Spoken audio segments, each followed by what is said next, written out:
अनिल जी, जिस तरह से ईवीएम को लेकर के चर्चा हो रही है, ईवीएम को लेकर के कहा यही जा रहा है, जैसे अभी विमल जी भी इस बात का जिक्र कर रहे थे कि जहां बीजेपी जीतती है वहां ईवीएम में खराबी हो जाती है, विपक्ष अगर जीतता है तो वहीं ईवीएम सही हो जाती है। उस दौरान ईवीएम को लेकर के कोई सवाल नहीं उठाए जाते हैं।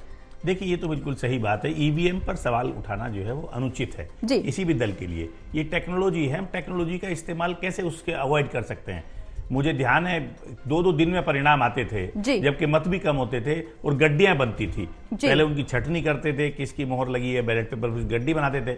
और मैंने इस बार अपने अखबार में छापा था कि लोहिया जी को 67 में जिता दिया था, जबकि वो हारे हुए थे, क्योंकि जो वो कर्मचारियों की उनके प्रति हमदर्दी थी। उनकी गड्डी में 50 की जगह जो है 45 की गड्डी 50 बना दिया, विरोधी की 55 कर दिया। और ये हाईकोर्ट में केस गया और हाईकोर्ट ने रिकाउंटिंग कराई, तो वो लोहिया जी उसमें हारे। हालांकि लोहिया जी का तब स्वर्गवास हो चुका था। तो ये तो मुझे लगता है ईवीएम टेक्नोलॉजी है, इस पर आपत्ति करना। और अगर ईवीएम को हैक किया है या ईवीएम को सेट किया किसी पार्टी ने, तो वो 37% वोट पूरे भारत में क्यों ले रहा है? 42 ले ले, 45 ले ले। मतलब सोचने की बात ये होती ना कि दिल्ली में अगर आम आदमी पार्टी 67 सीटें जीतती है ईवीएम से, 62 जीतती है, ये बात बिल्कुल वैलिड बात है। और कोई एक आदमी सारे देश की ईवीएम सेट नहीं करता है। पूरा देश है, विविधताओं से भरा हुआ देश है। सब जगह कितने लोग इस मशीनरी में काम करते हैं, लाखों आदमी इसमें जुटते हैं। तो क्या सब वो लाखों लोग भाजपा के या किसी खास दल के कार्यकर्ता हम उन्हें मान सकते हैं? तो ये सब बातें मुझे लगता है उचित नहीं है। और ये सही बात है कि हार के कारण आदमी कोई बहाना खोजता है, वो बजाय उसको स्वीकार कर ले तो ज्यादा अच्छा है। तो मुझे लगता है ईवीएम पर जो बहस है या विवाद है, ये बंद होना चाहिए। ये अच्छा नहीं है इस पर किसी तरह की बहस करना और उठाना सवाल। तकनीक का हम विरोध नहीं कर सकते। आज टेक्नोलॉजी के बल पर ही देखिए कितना डिजिटल क्रांति हुई है, उसी का परिणाम है ये। आज जो स्पोर्ट्स में भर्ती होती खिलाड़ी खेलते हैं, आज आर्मी में भर्ती होती हैं। पहले रेस लगवाते हैं, उनका फिजिकल सब होता था, उसमें गड़बड़ी की शिकायतें आती थी। आज चिप लगा देते हैं खिलाड़ी के पैर में, उसमें कोई कुछ कर ही नहीं सकता, अपने आप उसका टाइम दर्ज हो रहा है, किसने कितने टाइम में कितनी ये किया। तो ये सारी चीजें आज बिल्कुल इस मुद्दे पर जरूर मैं आऊंगी, क्योंकि इससे पहले भी मैंने वीरेंद्र जी से बोला था कि हम इस मुद्दे पर चर्चा करेंगे कि पहले के पैटर्न में, पहले के राजनीतिक पैटर्न क्या था और अब के राजनीतिक पैटर्न में कितना बदलाव हुआ है। इस मुद्दे पर चर्चा करेंगे वीरेंद्र जी आपके साथ में। लेकिन इस बीच अपने दर्शकों को बता दूं कि हमारे साथ में राजकुमार सिंह, जो कि वरिष्ठ पत्रकार है, हमारे साथ जुड़ गए। सर, बहुत बहुत स्वागत है आपका चर्चा करने के लिए। चर्चा को आगे बढ़ाएंगे, लेकिन वीरेंद्र जी, जिस तरह का पैटर्न बदलाव आया है पैटर्न में, उससे क्या राजनीतिक दलों को कुछ फायदा या नुकसान पहुंचा है? क्योंकि अभी हम जिक्र कर रहे थे कि पहले भी जो मतगणना होती थी उसके रिजल्ट 2-2 दिन में आते थे, गड्डियां बनती थी, पर्चियों की गिनती होती थी। लेकिन अब टेक्नोलॉजी आगे बढ़ गई है, अब ईवीएम के माध्यम से भी उसमें गिनती होती है, वोटिंग के पैटर्न में बदलाव हुआ है, तमाम व्यवस्थाएं यहां पर लागू की गई हैं। क्या टेक्नोलॉजी की वजह से कुछ चेंजेस आए हैं? क्या कुछ पुराना पैटर्न था और क्या कुछ अभी का पैटर्न है, और इसमें कितने चेंजेस है और इसमें से फायदा कितना है? देखिए, बड़े क्रांतिकारी परिवर्तन आए हैं, चाहे मतदान की प्रक्रिया हो, चाहे मतगणना की प्रक्रिया हो, चाहे चुनाव प्रचार हो। अब चुनाव प्रचार भी सोशल मीडिया पर आधारित हो गया है। और पहले देखिए जनसभाएं होती थी, जनसभाओं के लिए प्रचार किया जाता था, नेताओं की जनसभाओं को सुनने के लिए लोग जाया करते थे, दूर दूर से जाया करते थे। अब तो प्रतिदिन अब जो है संचार माध्यमों से, जो प्रतिदिन जो है सोशल मीडिया के माध्यम से हम जुड़े रहते हैं, जानकारी मिलती रहती है, नेताओं के भाषण सुनाई देते हैं। पहले ऐसा नहीं था, पहले नेताओं की जनसभाओं के कार्यक्रम अलग से निर्धारित किए जाते थे, तो लोगों उनको सुनने के लिए जाना पड़ता था। अब तो इतने माध्यम हो गए हैं कि आपको तुरंत जो है उनकी जनसभाओं का सभी रिपोर्टिंग मिल जाती है। तो पहले तो ऐसा नहीं था। और पहले भी देखिए उसमें काफी प्रचार, बड़ा शोरगुल रहता था, मतदाताओं में भी काफी इस बात की परेशानी रहती थी। प्रचार के कई माध्यम थे, तो कई तरह की मनादी थी, कई तरह की घोषणाएं होती थी, लोगों का शोरगुल इतना होता था, कान फोड़ू शोरगुल होता था। तो लेकिन अब इस बार तब शोरगुल दिखाई देता नहीं, चुनाव आयोग का बहुत अंकुश हो गया, पोस्टरबाजी नहीं होती, दीवारें खराब नहीं होती। और अब देखिए जब प्रचार का तरीका बदला है तो मतदान का प्रक्रिया भी बदली है। तो मतदान के लिए अब आपको जो है वोटर आईडी के माध्यम से जो फर्जी वोटिंग होती थी उस पर बड़ा अंकुश लगा है। और अब जो है कि पहले जब बूथ कैप्चरिंग हो जाती थी, इस तरह की कई बात घटनाएं मिलती थी, कई सूचनाएं मिलती थी, लेकिन अब इस तरह की घटनाओं पर अंकुश लगा है। देखिए चुनाव आयोग की बड़ी सक्रिय भूमिका रही है। पहले जो है फर्जी जो है वोट डाले जाते थे, किसी जो लोग चाहे मर गए हैं उनके भी वोट डाल दिए जाते थे। अब जो है फोटो युक्त जो है जो मतदाता सूचियां आती हैं, तो उसके कारण से बहुत कुछ प्रभाव हुआ है। अब QR कोड भी होता है जो पर्चियां दी जाती हैं चुनाव आयोग की तरफ से। तो काफी क्रांतिकारी परिवर्तन आए हैं और इसका लाभ भी हो रहा है। टेक्नोलॉजी के आने से बहुत ज्यादा लाभ हुआ है। अब बिल्कुल ठीक था कि पहले की जो वोटर स्लिप गिनी जाती थी, जिसका बहुत समय लगता था, बहुत देर तक 2-2 3-3 दिन बाद रिजल्ट आता था, तो आज तो प्रक्रिया बहुत सरल और आसान हो गई है। अब जो वोटिंग पैटर्न भी है इसमें भी बड़ा बदलाव आया है और देखिए बड़ा युवा वर्ग भी इससे जुड़ा, एक क्रेज पैदा हुआ है, बिल्कुल। तो इससे काफी जो है फायदा हुआ है। और देखिए जो विपक्षी दल है जिन्होंने आलोचना करनी है वो तो करते रहेंगे, उनके अपने अपने ढंग है। वो हार जीत को, अपनी हार को नैतिक रूप से स्वीकार करने के बजाय वो ईएम पर दोष डाल देते हैं। ये तो एक तरह का फैशन बन गया है। लेकिन एक बात है कि इसका टेक्नोलॉजी का बहुत ज्यादा लाभ हुआ है। बिल्कुल राजकुमार जी, हम टेक्नोलॉजी को लेकर के चर्चा कर रहे हैं, जो कि वोटिंग पैटर्न में काफी बदलाव देखने को मिला है। जिस तरह से शुरुआत के दिनों में वोटिंग होती थी और मतगणना होती थी, जो रिजल्ट सामने आते थे, और अब के दिनों में एक अमूलभूत परिवर्तन नजर आया है। लेकिन बावजूद इसके आरोप प्रत्यारोप में कोई परिवर्तन नजर नहीं आया है। पहले भी इस दौरान इसी तरह के आरोप लगाए जाते थे कि मतों की गिनती में कहीं ना कहीं धांधली हुई है। अब वो आरोप ईवीएम पे मर दिए जाते हैं। टेक्नोलॉजी में तो हमने प्रगति की है जी, और हम कहीं ना कहीं विकासोन्मुखी हैं, आगे की तरफ देख रहे हैं जी। लेकिन दुर्भाग्य यह है कि हमारी राजनीति उसके साथ प्रगति नहीं कर पाई जी, वो आगे की तरफ नहीं देख रही है। मैं ये बात इसलिए कह रहा हूं कि राजनीति का स्तर, शायद बाकी लोग सहमत ना हो, लगातार गिरा है हमारे यहाँ। और ईवीएम पर जहां तक दोषारोपण का सवाल है, अगर आप याद करें 2009 में जी सबसे ज्यादा बीजेपी ने विरोध किया था ईवीएम का। बाकायदा किताब लिखी गई थी, लंसर जी बैठे हैं, उनको याद होगा। बीजेपी के जो बुद्धिजीवी प्रकोष्ठ के सक्रिय लोगों में से नरसिम्हा राव हैं, उन्होंने किताब लिखी थी, लालकृष्ण आडवाणी जी ने उसका फॉरवर्ड लिखा था। तो सारे राजनीतिक दल अपनी सुविधा के हिसाब से, परिस्थितियों के हिसाब से चीजों की व्याख्या करते हैं, आलोचना करते हैं, प्रशंसा करते हैं जी। टेक्नोलॉजी आगे बढ़ने का नाम है, जिसमें कोई दो राय नहीं है कि नई टेक्नोलॉजी आने के बाद से मतदान से लेकर मतगणना तक जी सारी चीजों में सुधार हुआ है, समय की दृष्टि से भी और विश्वसनीयता की दृष्टि से भी।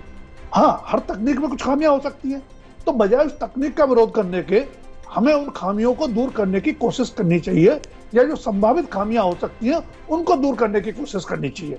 टेक्नोलॉजी से मुंह मोड़कर पीछे नहीं लौट सकते आप। बिल्कुल, टेक्नोलॉजी से हालांकि मुंह बिल्कुल नहीं मोड़ा जा सकता। लेकिन अनिल जी, जिस तरह से हम टेक्नोलॉजी को लेकर के चर्चा कर रहे हैं, नेताओं के फेरबदल पर भी एक चर्चा जरूरी है, क्योंकि जब चुनाव सत्ता बनती है, सत्ता में सरकार आती है, उस दौरान जो नेता उनके साथ होते हैं, जैसे जैसे ये समय बीतता जाता है, नेताओं के दल बदल का परिवर्तन भी देखने को मिलता है। क्या इस परिवर्तन की वजह से भी जीत हार सुनिश्चित होती है? क्योंकि कहा यह जाता है कि शुरुआती दौर में पार्टी का समर्थन मिल रहा था, कई ऐसे दल बदल इस तरह के भी सामने आते हैं कि टिकट नहीं मिला तो नाराज होकर के पार्टी छोड़ दी, दूसरी पार्टी में शामिल हो गए, वहां टिकट के आधार पर चुनाव लड़ा। क्या टिकट के आधार पर चुनाव लड़ना या टिकट मिलना ही एक बड़ा मुद्दा रह गया है विधायकों के लिए, नेताओं के लिए चुनाव लड़ने के लिए, या जनता की सेवा का मुद्दा अभी भी अस्तित्व में है? देखिए, जनता की सेवा तो जब हम चुने जाएंगे तब सोचेंगे जी। तो पहले तो हम चुने जाएं इसके बारे में चिंता करते हैं जी। तो जब चिंता करते हैं, हम चाहते हैं कि मेरा वजूद है, मुझे टिकट मिले, पार्टी मुझे टिकट नहीं देती तो मैं दूसरी पार्टी से टिकट ले लेता हूं। और पार्टियां भी ये हिसाब लगाती हैं कि कुछ प्रभाव हमारा है, कुछ उम्मीदवार का है। ऐसा नहीं है पार्टियां भी कोई दूध की धुली हुई हैं या अब कोई ऐसा रह गया कि जो हमारे सिद्धांतों पर, उसूलों पर चलता रहा है उसी को देंगे। रोज बदलते रहते हैं हर पार्टी। देखिए, चुनाव में अब एक मुद्दा हो गया हर दल के लिए, जो जीता वही सिकंदर। हमें जीतना है, ज्यादा से ज्यादा सीट नहीं जीतनी। तो एक पहलू है, पहले बहुत सारे, जैसे हम जनसंघ के जमाने की बात करें तो तब विनेबिलिटी फैक्टर नहीं होता था। आज भाजपा और जनसंघ में ये बदलाव है। वो ये मानते हैं कि हम जब राजनीति कर रहे हैं तो सत्ता में आने के लिए राजनीति कर रहे हैं, और सत्ता में नहीं आएंगे तो हम अपने जो नीति, सिद्धांत, नियम, कोई परिवर्तन, कोई कदम हम उठाना चाहते हैं उनको लागू कैसे करेंगे? सिर्फ हम सिद्धांतवादी पार्टी बनकर विपक्ष में ही बैठे रहेंगे तो कभी हम अपने मूर्त रूप उनको दे नहीं पाएंगे।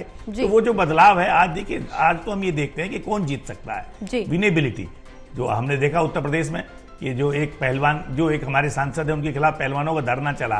पार्टी को पता था कि ये अपनी सीट भी हरवा सकता है और आसपास की 2-3 सीटें, तो उनका टिकट पार्टी ने काटा, एक तरह का बचाव की मुद्रा में कि ये आरोप से भी बचे, और फिर अंततः उनके बेटे को टिकट दिया।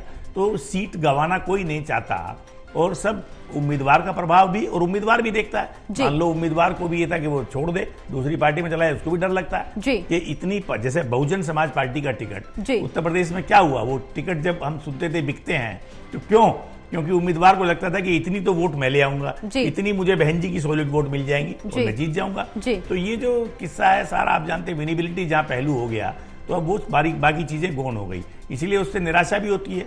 पार्टी आकलन करती है कि हमारी पार्टी में 10 लोग टिकट मांग रहे हैं, सामाजिक पहलू भी है, सामाजिक संतुलन समीकरण की बात करते हैं भाई, जैसे अति पिछड़ों की बात है। अब अभी सोनी साहब ने बताया कि जब इनको बनाया गया चीफ मिनिस्टर हरियाणा में, तो यही मानकर बनाया गया कि भाई जो है जो अति पिछड़े हैं वो साथ जुड़ जाएंगे, और छोटी छोटी जातियां बहुत सारी होती हैं, उनमें ये मैसेज चला जाए। और 2014 और 2019 का अगर लोकसभा चुनाव भाजपा जीती है तो उसमें बड़ा योगदान अति पिछड़ी जातियों का, क्योंकि सवर्ण तो मोटे तौर पर भाजपा के साथ पहले भी आते थे लेकिन पार्टी जीतती नहीं थी। तो जब ये मोदी जी ने विस्तार किया है इसका, और अति पिछड़े और दलितों में भी बहुत सारी जातियां हैं जो भाजपा के साथ आई हैं, उसका लाभ मिला।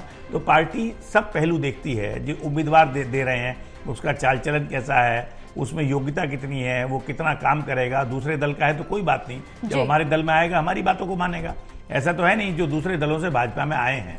भाजपा इतनी ताकतवर है, आज उसको कोई आंख तो दिखाने की स्थिति में है नहीं, उसको भाजपा की रीति नीति के हिसाब से चलना पड़ता है। अगर संगठन कमजोर होता है तब सब लोग आंख दिखाते हैं, तो उन्हें लगता है कि हम अपना जो संख्या बल है वो हम जीत जाएंगे, अपने बूते जीतेंगे, फिर वो आदमी पार्टी में ही रहेगा, अनुशासनहीनता नहीं करेगा। और अगर आप पहले के दौर की बात करें, ऐसा नहीं है कि ये आज दौर खराब हुआ है, पहले का दौर भी बहुत खराब रहा है। पहले तो जो आया राम गया राम था, दल बदल रोज होता था, पहले भी लोग पार्टियां बदलते रहे, गठबंधन करते रहे, तोड़ते रहे, ये सारी चीजें हम देखते थे। आज पहले की सरकारें ज्यादा स्थिर होती थी, आज तो स्थिर सरकारें हैं फिर भी। बिल्कुल अनिल जी, हालांकि इस बीच एक समझने वाली बात यह है कि लोकप्रियता दोनों की होती है। एक पार्टी की भी दो अलग अलग बातें हैं। एक पार्टी की लोकप्रियता के आधार पर जनता वोट करती है, पार्टी में कितना विश्वास है जनता का उस आधार पर वोटिंग होती है। दूसरा, जो अपने विधायक हैं, जो अपने क्षेत्र के जो विधायक हैं, जो कार्यकर्ता हैं, उनसे जनता का कितना कनेक्शन है, उसके आधार पर कितनी वोटिंग होती है, ये भी एक बड़ा मुद्दा है। इस पर भी आगे चर्चा करेंगे, लेकिन इस बीच अपने दर्शकों को बता दें कि फरीदाबाद से बीजेपी को 58,202 वोट मिल रहे हैं, जबकि कांग्रेस को 46,137 वोट हैं। वहीं बीएसपी को 2220 वोट मिले हैं। गुरुग्राम की चर्चा करें तो 53,128 वोट बीजेपी के खाते में है, बल्कि बढ़त बनाते हुए 96,309 वोट कांग्रेस के खाते में गए हैं, और इसके अलावा जेजेपी के पास 1,329 वोट हैं। वहीं अंबाला में अगर चर्चा करें तो यहां पर कांग्रेस हावी हो रही है, 98,000 से ज्यादा वोट कांग्रेस के पास है, जबकि बीजेपी के पास 70,676 वोट हैं। वहीं भिवानी महेंद्रगढ़ की बात करें तो 1,10,907 वोट बीजेपी के खाते में है, और कांग्रेस भी पीछे नहीं है। 1,04,098 वोट 498 वोट माफ कीजिएगा कांग्रेस के हाथ में है, और बीएसपी के हाथ में 2220 वोट है। फरीदाबाद की तस्वीर, जिस तरह से अलग अलग वोटों का समीकरण निकल करके सामने आ रहा है अलग अलग सीटों पर, कहीं ना कहीं यहां लोकप्रियता इस बात पर भी बेस है कि कौन सा कार्यकर्ता चुनावी मैदान में है, जनता उससे कितना कनेक्ट है। निश्चित तौर पर पार्टी के आधार पर जनता वोट करती है, लेकिन कार्यकर्ताओं में नाराजगी कितनी है, कार्यकर्ताओं को लेकर के जनता में कितनी नाराजगी है, जनता कितना कनेक्ट है कार्यकर्ताओं से, विधायकों से, ये भी कहीं ना कहीं चुनाव में बहुत बड़ा प्रभाव डालता है। वीरेंद्र जी देखिए, बिल्कुल इस बात का प्रभाव तो पड़ता ही है। अब देखिए, अब राज बब्बर आए हैं। राज बब्बर का पहले वो उत्तर प्रदेश कांग्रेस के अध्यक्ष रहे, सांसद उत्तर प्रदेश से बनते रहे, फिर उत्तराखंड से राज्यसभा सदस्य बने, और लोकसभा का चुनाव लड़के अब जो हरियाणा से लड़ रहे हैं। तो देखिए, गुड़गांव के लिए वो बिल्कुल नए थे। हालांकि देखिए, उनका नाम पहले करनाल सीट के लिए भी चला था, लेकिन वो गुड़गांव में उनको टिकट दिया गया। लेकिन वहां मुसलमानों की नाराजगी जो भारतीय जनता पार्टी के खिलाफ थी, उनको लाभ मिल रहा है। राज बब्बर को हालांकि बिल्कुल नए चेहरे हैं, वो उनको जो है कि एक पैराशूट उम्मीदवार के रूप में उनको माना जा रहा था, लेकिन वहां कांग्रेस का प्रदर्शन अच्छा रहा है, क्योंकि जो मेवात में मुसलमानों के खिलाफ नाराजगी थी उसका लाभ जो है कांग्रेस को मिला है। देखिए, राव इंद्रजीत सिंह बहुत बड़ा नाम है, वहां लगातार 6 बार जो है वो सांसद बनते रहे हैं, और इस बार भी उनका जो बनने की संभावना काफी प्रबल थी। अभी तो शुरुआती रुझान है, तो ये माना जा रहा है कि वो राज बब्बर को चित कर लें, लेकिन यहाँ राज बब्बर जो है उनसे बढ़त बढ़ाए हुए हैं। ये भी मेवात का नू का इलाका है, तो इसलिए जो है भारतीय जनता पार्टी के लिए वहां एक परेशानी तो हो सकती है, लेकिन अंततः वहां जो शहरी क्षेत्रों में जो भारतीय जनता पार्टी को लाभ मिलने वाला है, उसका लाभ राव इंद्रजीत को मिलेगा। लेकिन जो उम्मीदवारों का संपर्क है, जो व्यक्तिगत संपर्क है, इसका लाभ राव इंद्रजीत को मिलने वाला है। कारण है कि क्योंकि राज बब्बर की वहां का लोगों से जुड़ाव नहीं है, और हालांकि वहां की समस्याएं उन्होंने उठाई हैं, लेकिन वहां के जमीनी स्तर पर राज बब्बर गुड़गांव से जुड़े हुए नहीं है। और देखिए भारतीय जनता पार्टी ने भी कई सांसदों के अब जो टिकट काटे, हरियाणा के अंदर भी काटे हैं, चाहे सुनीता दुग्गल का काटा हो, चाहे करनाल से संजय भाटिया का टिकट काटा हो, तो ये बात है कि वहां उनका मतदाताओं से उस ढंग का संपर्क नहीं था। करनाल में मनोहर लाल जी को उम्मीदवार बनाना था, क्योंकि संजय भाटिया 6,56,000 वोटों के अंतर से जीते थे, देश में दूसरी सबसे बड़ी जीत थी, लेकिन उनका टिकट काटे जाना अपने आप में आश्चर्यजनक था। लेकिन भारतीय जनता पार्टी ने इसलिए टिकट काटा कि वहां उनका थोड़ा सा मतदाताओं से उस ढंग का प्रभावी संपर्क भी नहीं था, और मनोहर लाल जी को जब केंद्र में भेजना था, उनके लिए एक सुरक्षित सीट यही हो सकती थी, पंजाबी सीट। तो कुल मिला के ये देखा जाए कि उम्मीदवार का व्यक्तिगत संपर्क कैसा है, वहां के मतदाताओं से उसका लगातार संवाद कैसा रहता है, इन चीजों का बहुत ज्यादा प्रभाव पड़ता है। और भारतीय जनता पार्टी निश्चित तौर पर इन चीजों का बेहद प्रभाव पड़ता है। राजकुमार जी, न सिर्फ हरियाणा में बल्कि पूरे देश भर में बीजेपी की तरफ से कई ऐसे अहम फैसले लिए गए, न सिर्फ बीजेपी में बल्कि कांग्रेस में भी कई ऐसे चुनौतीपूर्ण फैसले लिए गए। कई जो लोकप्रिय चेहरे थे उनका टिकट काटा गया, कई लोकप्रिय चेहरों को पार्टी में शामिल किया गया। इस चेहरे की लोकप्रियता का कितना असर चुनाव में देखने को मिलेगा? देखिए, चेहरों का अपना असर तो होता ही। अगर आप देखें 2014 और 2019 का लोकसभा चुनाव, तो राष्ट्रीय स्तर पर भी बीजेपी को जो बढ़त मिली 14 में और 19 में, उसमें नरेंद्र मोदी के चेहरे का बहुत बड़ा योगदान था। तो वही स्थिति हम स्थानीय स्तर पर भी देख सकते हैं। चेहरों का अपना योगदान रहता है, उनका कामकाज का अपना योगदान रहता है, उससे छवि बनती है, मतदाताओं से संपर्क रहता है, उसका योगदान रहता है। लेकिन एक बात कहीं ना कहीं हमें समझनी होगी कि पिछले 75 साल में हमारी राजनीति सिद्धांतवादी से सत्तावादी हो गई है। पहले किसी भी पार्टी में विचारधारा, नीति, सिद्धांत बहुत महत्वपूर्ण होते थे और वही एक पार्टी को दूसरी पार्टी से अलग करते थे। लेकिन अब हम अगर देखते हैं तो सिवाय झंडे के और नेता के चेहरे के, पार्टियों में चारित्रिक रूप से कोई ज्यादा बदलाव नहीं है। उदाहरण के लिए 2024 के लोकसभा चुनाव में बीजेपी जिन 435 सीटों पर लड़ रही है और जो उम्मीदवार उतारे हैं, उनमें से 106 उम्मीदवार ऐसे हैं जो दूसरे दलों से आए हैं, और उनमें से भी 90 उम्मीदवार पिछले 5 साल में आए। मैं ये नहीं कहता कि नेता का हृदय परिवर्तन नहीं हो सकता या किसी विचारधारा के प्रति आकर्षित नहीं हो सकता, लेकिन चुनाव से चंद दिन पहले किसी दल का पटका गले में पहन लेने से विचारधारा बदल जाती है, नेता का चरित्र बदल जाता है। ये मैं स्वीकार करने को तैयार नहीं हूं। कुल मिला के चाहे नेता हो चाहे राजनीतिक दल हो, सबका एकमात्र उद्देश्य और लक्ष्य है सत्ता, जीत जैसे भी मिले। तो कुल मिला के सत्ता का खेल है राजनीति। सेवा वाली बात जो आपने कही, सेवा की बात तो दशकों पहले खत्म हो गई, अब मेवा का खेल है, और मेवा आपको वहां मिलेगी जहां सत्ता होगी। तो इसलिए दल हो चाहे नेता हो चाहे कार्यकर्ता हो, अनिल जी, सत्ता को लेकर के यहाँ पे बात हो रही, जैसे कि राजकुमार जी जिक्र कर रहे हैं कि अब केवल भाव सत्ता पाने का रह गया है। राजनीतिक दलों में इस बात की होड़ रह गई है कि सत्ता मिलनी चाहिए, सेवा भाव खत्म होता जा रहा है। इस बात का वाकई क्या आधार है? जिस तरह के सिद्धांत को लेकर के भी चर्चा हो रही थी, और चर्चा इस बात की भी कि अब जुबानी जंग भी लोगों में, नेताओं में बहुत ज्यादा अब रूप धारण करती हुई नजर आ रही है, और उसका भी कोई स्तर नहीं रह गया है। जैसे कि हम पुरानी और अभी की राजनीति पर चर्चा कर रहे हैं, तो जिस तरह के सिद्धांतों में बदलाव हुआ है, सेवा भाव में बदलाव हुआ है, उसी तरह से जुबानी जंग में भी बदलाव हुआ है। देखिए, राजकुमार जी ने बिल्कुल सही कहा। हम लोगों को भी लगभग 40 साल हो गए हैं पत्रकारिता में, देखते रहे हैं कि बड़े बड़े लोग, अब जो कोई एक सिविल सर्विस का इम्तिहान देते हैं, कितनी मुश्किल से पास होता है, कितनी ग्लैमरस नौकरी है IAS IPS, उसको एक झटके में छोड़कर विधानसभा का चुनाव लड़ने आ रहे हैं, है ना। बड़े बड़े लोग राजनीति में कूद रहे हैं, और जब उनकी संपत्ति का आप मूल्यांकन करेंगे, 5 साल पहले कितनी थी, अब कितनी, हर बार चूंकि अब घोषणा करनी पड़ती है, तो आप पाएंगे कि कितना ग्लैमर राजनीति में है। तो ये जो सत्ता का खेल राजकुमार जी ने कहा, बिल्कुल सही बात है। ये आज राजनीति जो है, सत्ता हासिल हो जाए, विधायक बन जाए, सांसद बन जाए, उसके लिए क्या नहीं करते लोग। इसके लिए तमाम तिकड़म करते हैं, दल बदलते हैं, सब कुछ करने को तैयार हैं, क्योंकि सेवा तो सेकेंडरी हो गई है। पहले सेवा प्रथम मोटिव था, अब सेवा सेकेंडरी मोटिव है। पहला मोटिव तो हमारा लक्ष्य, हमारा उद्देश्य अपनी एक तरह से हैसियत बढ़ाना है, अपने को, हमारा VIP दर्जा हो गया, हमारे काम धंधे बढ़ गए, हमारा हर तरह से प्रभाव है। तो ये सारी चीजें जो हैं, एक ग्लैमर राजनीति में बहुत बढ़ा है पिछले 20-30 सालों में, जब से 91 से बाद में खास तौर से, क्योंकि जो आर्थिक उदारीकरण हुआ तब से पैसे का प्रभाव बढ़ा। उससे पहले तो एक दौर भी था जब सांसद को वेतन भी नहीं मिलता था। आज ये देखिए ना कि हम जानते हैं, सिर्फ भत्ता मिलता था शुरू के दिनों में जब संसद चलती थी, उसके बाद वेतन आया, अब पेंशन भी हो गई, पेंशन कई जगह समाप्त हो चुकी है सरकारी कर्मचारियों की, इसके लिए आंदोलन जगह जगह चलते हैं, मांग उठ रही है, फिर विधायकों और सांसदों की पेंशन बरकरार है, पूरी जिंदगी मिलती है, ये एक ग्लैमर हो गया। उनको आजीवन रेल में सफर करने की सुविधा मिलती है फ्री, भले वो सांसद रहें चाहे ना रहें, विधायक रहें ना रहें, ये आकर्षण हो गया।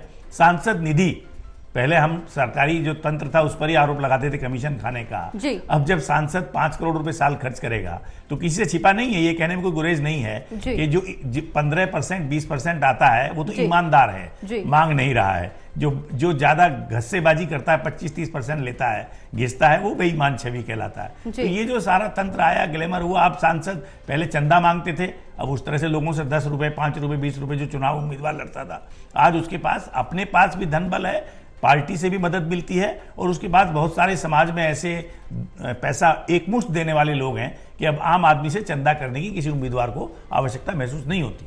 बिल्कुल, बड़ा फेरबदल जरूर यहाँ पर सत्ता में देखने को मिल रहा है, राजनीतिक दलों में देखने को मिल रहा है, राजनेताओं में भी देखने को मिल रहा है। वीरेंद्र जी, अगर हम इस दौरान आंकड़ों पर नजर डालें तो हरियाणा की सियासत में जबरदस्त चुनौतीपूर्ण मामला चल रहा है, क्योंकि कुरुक्षेत्र में किसको कितने वोट मिले हैं, इस बात को अगर जिक्र करें तो रोहतक में और आगे भी कई सीटों पर जिक्र कर लेते हैं। जैसे रोहतक में 78,702 वोट कांग्रेस के खाते में जा रहे, जबकि बीजेपी 31,000 वोटों पर फिलहाल बनती हुई नजर आ रही है। इसके अलावा सिरसा में 1,32,259 वोट कांग्रेस के खाते में, जबकि बीजेपी के खाते में 79,348 वोट हैं। सोनीपत में भी इसी तरह से तस्वीरें हैं, जहां नेक टू नेक मामला चल रहा है। 72,203 वोट कांग्रेस के खाते में, बीजेपी के खाते में 70,156 वोट हैं। वहीं बीएसपी 1676 पर सिमटी हुई है। इसके अलावा अंबाला में 98,000 से ज्यादा वोट कांग्रेस के पास में है। कुल मिलाकर अगर हम अभी फिलहाल मौजूदा स्थिति की बात करें तो यहां कांग्रेस बढ़ती हुई नजर आ रही है। 10 की 10 लोकसभा सीटें हरियाणा में, जिसमें 4 बीजेपी के पास हैं, 5 कांग्रेस के पास हैं,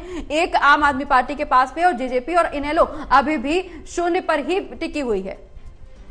देखिए, एक बात तो स्पष्ट दिखाई दे रही है कि जननायक जनता पार्टी और इंडियन नेशनल लोकदल को जो है मतदाता स्वीकार नहीं कर रहे।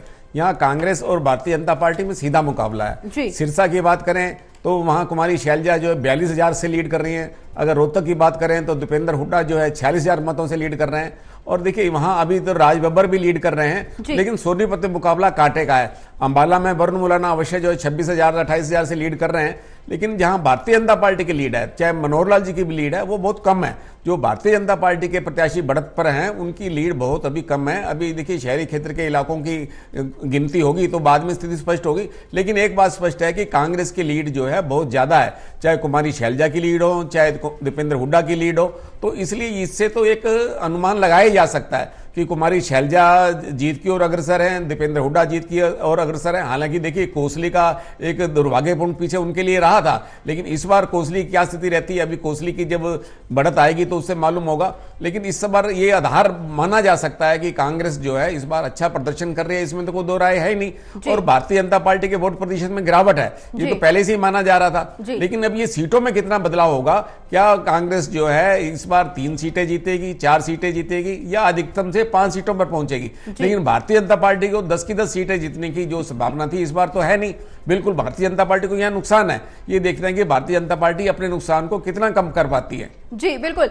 इस बीच राजकुमार जी, जैसे चर्चा हरियाणा को लेकर के हो रही है, यहाँ पे भारतीय जनता पार्टी की खामियां भी उजागर हो रही हैं। हालांकि कांग्रेस की मजबूती की वजह से भारतीय जनता पार्टी कमजोर हो रही है, या फिर उसके अपने कुछ यहाँ पर प्रोज एंड कॉन्स हैं, या फिर कांग्रेस मजबूती से उभर रही है। देश स्तर पर क्या कुछ समीकरण बैठ रहे हैं, क्योंकि निश्चित तौर पर कांग्रेस कड़ी टक्कर जरूर दे रही है बीजेपी के लिए। जो बीजेपी का नारा था 400 पार का, वो अभी फिलहाल संभव होता हुआ नजर नहीं आ रहा है। देखिए प्रगति जी, चाहे हरियाणा हो या देश की बात कर लें, 10 साल से बीजेपी की सरकार है और 10 साल में सत्ता विरोधी भावना न हो ऐसा बहुत कम होता। अपवाद है, पश्चिम बंगाल अपवाद है जहां 3.5 दशक तक वाम मोर्चा का शासन रहा लगातार, तो अपवाद हो सकते हैं, लेकिन बड़ी स्वाभाविक है, जनता की आकांक्षाएं होती हैं और आजकल मोह भंग बहुत जल्दी होता है। हम लोग जिस युग में जी रहे हैं, टेक्नोलॉजी के जेट युग में, उसमें पेशेंस लगातार कम होता जा रहा है। तो 10 साल के चुनाव, 10 साल के शासन के बाद कहीं ना कहीं सत्ता विरोधी भावना तो होती है। हरियाणा की बात करें तो मेरा मानना है कि सारे लोग इस बात से सहमत थे, बीजेपी को भी एहसास था कि 10 की 10 सीटें रिपीट नहीं होंगी।